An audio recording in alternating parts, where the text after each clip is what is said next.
Assalamualaikum warahmatullahi wabarakatuh.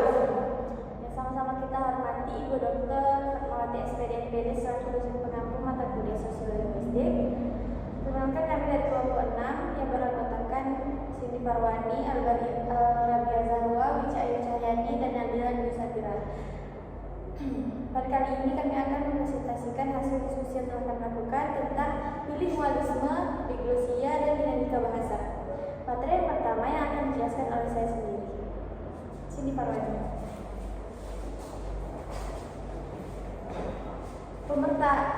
Pertahanan bahasa.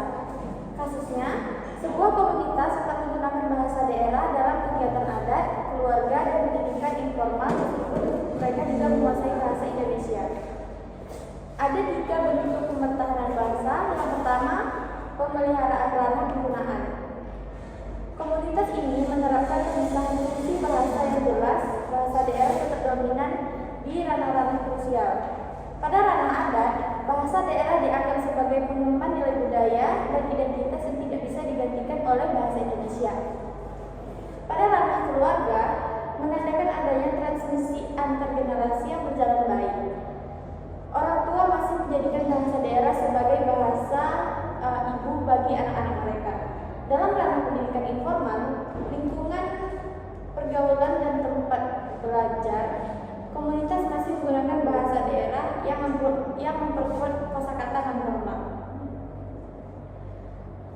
Pembertahanan yang kedua yaitu kepribahasaan yang stabil.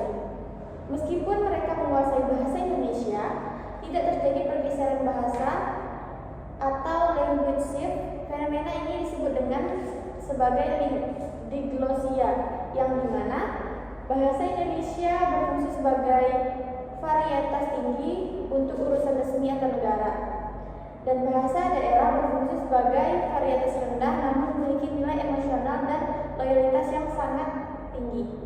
Pembertahanan yang ketiga yaitu loyalitas bahasa.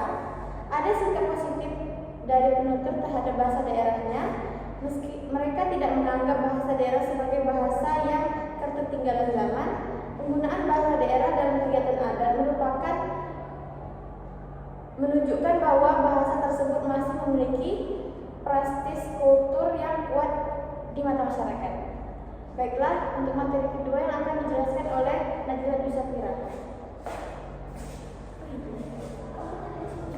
Baik, selanjutnya adalah materi kedua yaitu tentang faktor-faktor pendukung utama keberhasilan pembertahanan bahasa. Nah, beberapa faktor itu. Yang pertama ada faktor realitas dan sikap bahasa atau language attitude. Nah, ini merupakan faktor penting atau faktor utama yang memiliki sikap positif dan kebanggaan terhadap bahasa daerahnya. Pada identitas kelompok, bahasa daerah dianggap sebagai simbol jati diri. Kehilangan bahasa daerah berarti kehilangan identitas sebagai anggota komunitas daerah tersebut. Yang kedua ada basis budaya, yaitu bahasa daerah dipandang memiliki nilai luhur, terutama karena digunakan dalam upacara adat yang sakral.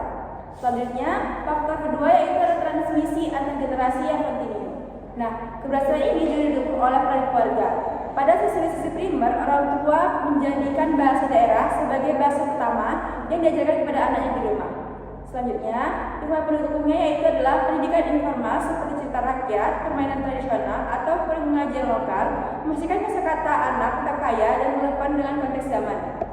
Yang ketiga, ada konsentrasi geografis dan demografis. Nah, pembertahanan bahasa ini jauh lebih mudah jika penuturnya terkonsentrasi di satu wilayah. Contohnya, kebanyakan penutur. Jika anggota komunitas tinggal berdekatan, intensitas komunikasi dalam bahasa daerah tetap tinggi.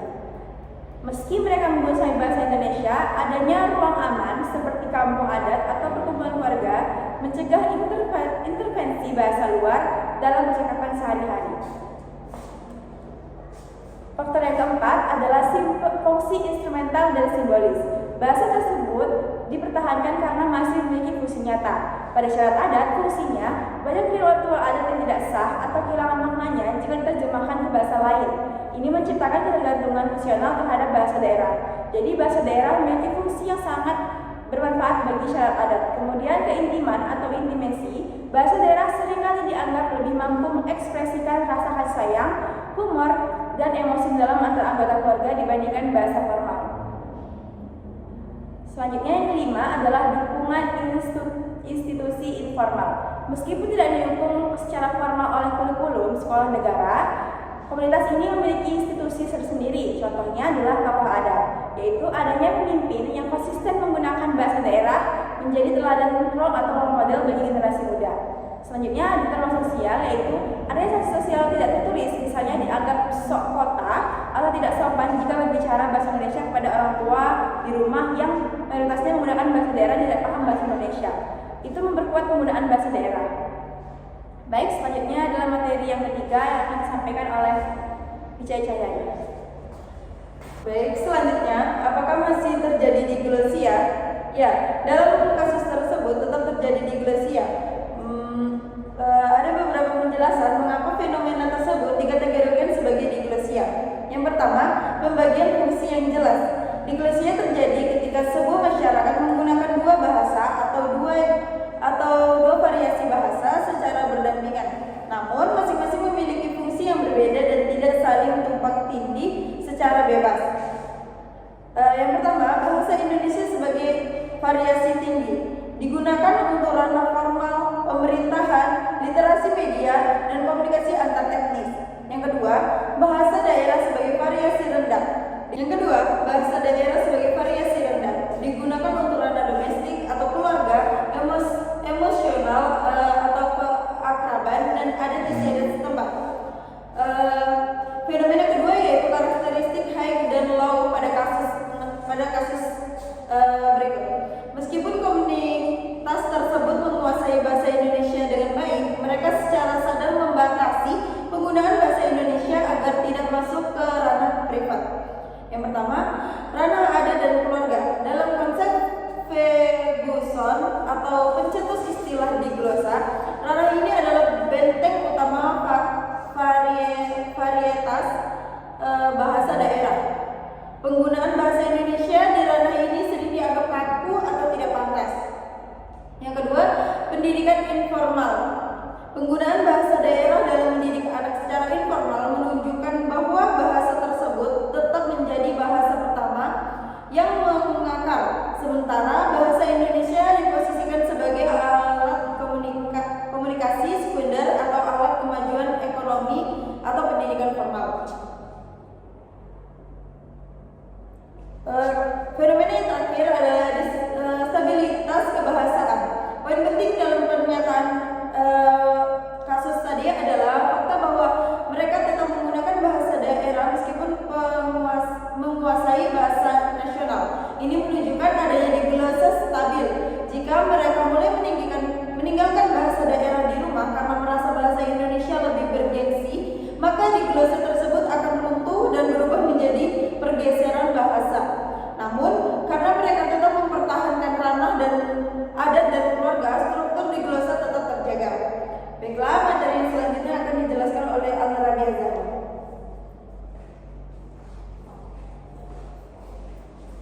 Selanjutnya itu ada manfaat utama pempertahanan bahasa bagi masyarakat. Yang pertama itu adalah pelestarian identitas dan jati diri. Bahasa itu adalah wadah dari kebudayaan bagi masyarakat tersebut. Bahasa daerah itu berfungsi sebagai pembeda kultural, yaitu menjadi ciri khas yang membedakan kelompok mereka dengan kelompok masyarakat lain. Dan kebanggaan kolektif, yaitu memperkuat rasa memiliki antar anggota komunitas sehingga solidaritas sosial tetap terjaga. Yang kedua itu ada penjaga kekayaan intelektual lokal. Banyak pengetahuan lokal yang bersifat unstable atau tidak dapat diterjemahkan secara sempurna. Dengan mempertahankan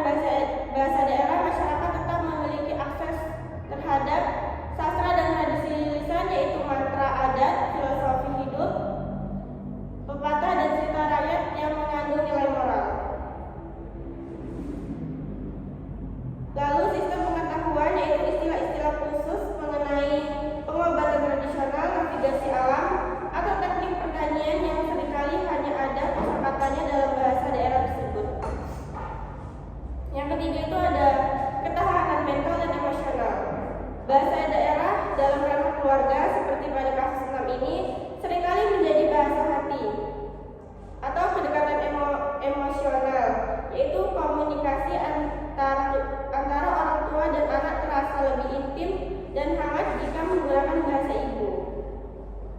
Lalu kesehatan mental komunitas, yaitu bahasa daerah, memberikan rasa aman dan kenyamanan psikologis karena individu merasa berada di lingkungan yang memahami akan budayanya. Yang keempat, ada keuntungan kognitif. Karena masyarakat ini juga menguasai bahasa Indonesia, mereka secara otomatis menjadi individu bilingual atau multilingual.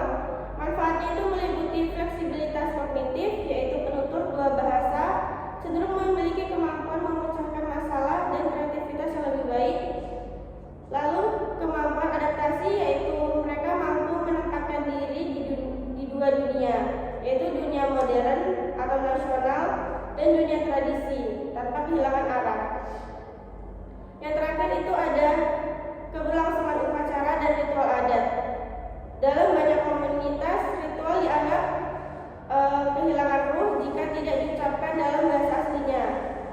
Misalnya validitas tradisi, yaitu memastikan ritual adat tetap sakral dan bermakna bagi generasi mendatang. Lalu pariwisata dan ekonomi, yaitu bahasa daerah yang terjaga seringkali menjadi daya tarik bagi peneliti atau wisatawan budaya yang secara tidak langsung dapat meningkatkan kesejahteraan ekonomi lokal.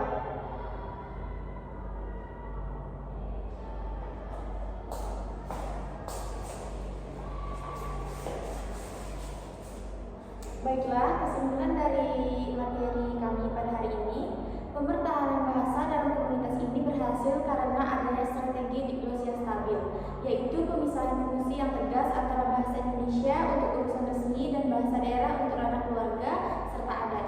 Keberhasilan ini didukung oleh loyalitas masyarakat yang tinggi dan transmisi antar generasi yang berjalan konsisten di lingkungan rumah.